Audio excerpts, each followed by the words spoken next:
for your company itself, how does it contribute to this SDG Sustainable Development Goals? Emir.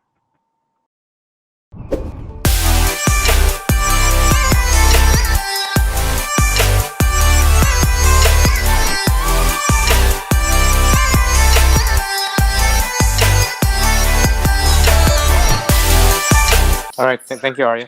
And plus, for everyone else, please mute the. Please turn off your mic and the video. Thank you. Okay, let's move on to the next question. What are the challenges in building your company and its products? Let's start with Edwin. Challenges in building the company and product. Yeah. I guess like the challenges have evolved a lot, like since we founded like our company. I guess like earlier on, it's how do you call this? It's a study in becoming kind of like a flexible, nimble, street smart kind of thingy. Legal framework, as I said before, was a big problem for us, and we decided to go cowboy a little bit. And then like by late 2018, we got like the legal framework to like become like our foundation to build like our products. We had to revise like the business model a few times. Well, probably not much of the business model, but like our market segments and all that, like a few times. Still changing it, finding a good people like a PV engineers especially was a little bit hard, because back then there were not that many people like who specializes in like photovoltaics. So it was quite a challenge. Luckily, we got a few good candidates, and all of them are like educated like from the Netherlands and like Europe. And then initially, like installation practices was also like a big problem, and then like we had to like educate like our installers on like how to do installation. So there were quite a lot. And then like of course like now as we grow, how can we sustainably keep up with like our growth is probably like a big challenge like we are facing right now. We are looking to invest more in like our IT infrastructure. We already have everything like a cloud-based and like a microservice-based, which kind of like a help like in our development, like our IT development like right now. But I think like it still needs to be like a scaled up like properly, because yeah, it takes a lot of effort to like build like all these like projects, and like if we want to scale up like exponentially, we just need like all the technology to make our life easier. I think like that's our challenge right now. And plus, as far as I know, I think the technology of the photovoltaic is becoming cheaper, right? So that's quite true. It has been like getting cheaper since say since like I was in grad school, like in 2010. I remember like back then my mandate. So I was researching like solar panels. My mandate was like to make a sale price drop from like $4 a watt to like $1 a watt. And now we can get less than $0.25 per watt, so like 10 times cheaper. Now modules itself, the price is quite stagnant, and like for inverters, it's also stagnant. What makes a difference is like although like the price is the same, you get like a more bang for the buck because of the improvement in technology. I think like that's a big difference right now. Yeah, so I said like the prices are quite stagnant right now, but then they keep improving the technology, so we actually get like a better and better technology, like so bigger bang for the bucks right now. Does it affect your technology for the back end and stuff? Yeah. So just to give you an example, like in the photovoltaic inverters, for example, that is the thing that's supposed to convert the electricity into an AC electricity that you can use like at home, so like to power like your computer or like to power your TV and whatnot. Back then, like the inverters are just a set of like coils and whatnot. It's really big, it's really messy. Now like they can shrink down like the size to like a size of your bag, for example. And like it's also like by default they are very smart, so they are IoT ready. So like all of our plants, we have like a 20-something plants all across Indonesia. We all control them like from HQ in Jakarta. If there's a emergency like happening, say like somewhere in Palembang, we can just like turn off like the plant like right away from Jakarta, and like we will get notified too. So it's IoT ready. It's connected to the web, and like we can monitor it anywhere.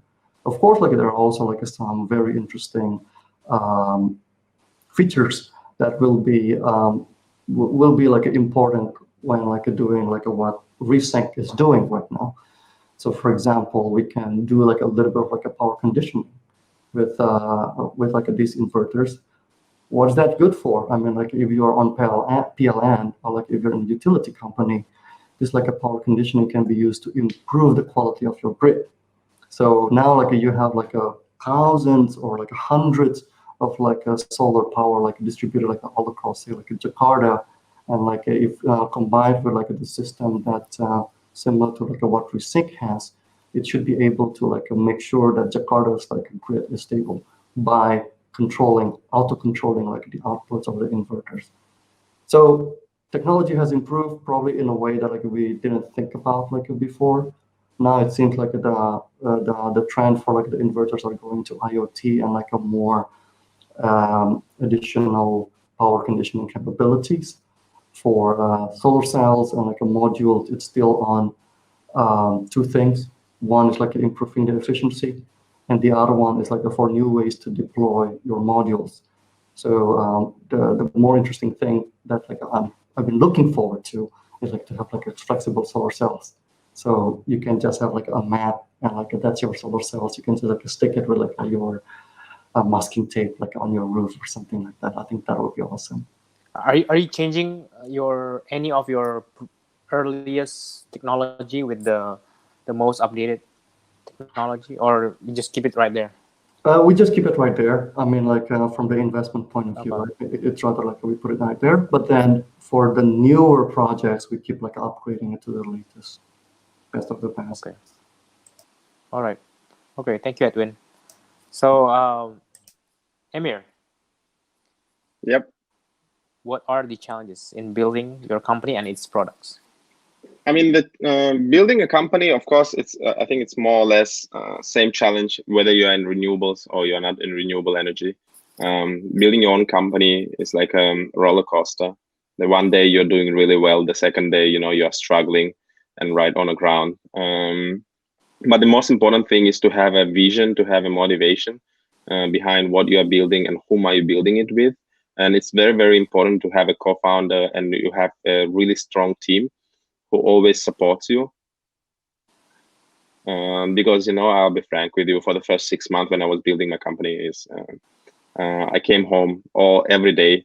Whenever I go to bed, that's the only time when the real thoughts are coming into your mind. And you always think about whether I'm doing the right thing. I quit my full-time job, I don't have any salary, anything. Like, am I doing the right thing? And then in the morning, you just wake up and continue doing what you are doing because you believe in an idea. There was a lot of challenges, of course, on our path as well, like be it with a proof of concept. And that's, I think, the biggest challenge for any renewable energy company. Whenever you start, everyone wants to see a ready product and no one wants to invest unless you have a product which is already working and validated by the companies, by the customers. And when you deal with big energy sources like solar, wind energy, it's not that easy to get your first customer. And that's on that sense, we were quite lucky. We did honey badging. We tried to use all our contacts, try to make sure that we, deliver to the customer, get their feedbacks, and that's how basically we made it through till today. Also, in terms of renewable energy sources, when we were doing our first fundraising around 2 years ago, all the investors were really, really hyped by the trending factors like blockchain technology, I don't know, a lot of cryptocurrency, e-commerce, and etc. Those are booming basically back 2 years ago. And when you come to investor with hey, I have a long-term business, which is basically renewable energy sources and energy management systems, people will be like, yeah, doesn't sound exciting to me, because investors, at the end of the day, like, it's a business, right? Like, everyone wants to make money. But then if the investor is right, when you look on a long-term thing, you will see, like, whatever was hyped 2 years ago, all this cryptocurrency, blockchain, etc. If it's not backed by the real idea, if it's not backed, of course, I'm not saying cryptocurrency is not good. I'm saying that it has to be really backed, and all the investors need to do their homeworks in terms of understanding the technology as well. So nowadays we gain back, and then people are back to energy. They know that the energy is going through a drastic transformation for the past decade, and that's where the future is, the sustainable energy. And now they're more and more familiar. And I think it's our job as well as a startup to spoon feed, be it a customer, be it an investor, to explain what we really work on, because we tend to be very technical with our presentations as well. And when we speak and use a lot of technical terms, I think we lose most of our listeners, be it an investor, customer. So we have to be really, we have to do our homework as well, basically. We have to ensure that the person on the opposite side understands what we're trying to develop, what we're trying to deliver, and make sure that we are on the same wavelength with them. Yeah, so I think that's the challenges that we had, and that's how we overcame them. How many markets are you working? So we started now? with Singapore, because we're based in here. We got our first customers, first one customer in Singapore, and then we expanded to Indonesia. So we just found a resort in Indonesia, in Bintan, and then we just went to the customer and said, like, you have solar on your Bintan resort, and let us, try to optimize it and try to do it more efficient. But we're not going to charge you anything, so it's going to be all free of charge. We just need your feedback, and you just tell us whether it worth us, our solution worth of doing. Then we did all what we promised. He gave us really good feedback, and then based on those feedbacks and data, we went to other customers, got few customers on board as well. So currently we are based in Singapore. We have customers in Singapore, Indonesia, Thailand. India is a huge market for us, so we have quite a lot of Indian customers. We have projects in Middle East, Japan, and we're in advanced discussion for projects in Russia. Which country is the easiest to I mean, there is no easiest country or most difficult country. Every country has its own mentality, its own perception of new technologies. So Singapore is very, I will be frank, Singapore is very advanced in terms of the technology. So they're always welcome all new technologies which are one step ahead. When you go to Indian market, people are very cost sensitive. So they're all really driven by the cost, like very, very sensitive about cost. When you go to Indonesia, you have to explain people, like, what are you really developing? What are you integrating? At the same time, I mean, let's be frank, Indonesia is very monopolized market.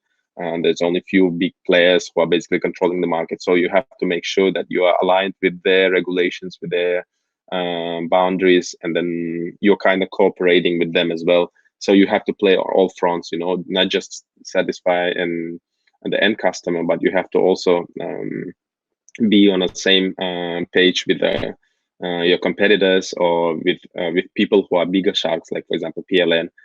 You just explain to them what it's about. I'm not competing except with the PLN. I'm trying to help up PLN, and we can cooperate and scale it more together. So when you have, like, I think, clear vision, even those big companies, they basically understand what you're developing, what you're working on, and then they basically try to bring you into the market as well. But saying that, yeah, every market has different perception of new technologies. Okay, all right, thank you. So next question: how did you find your product market fit? Let's start with Emir.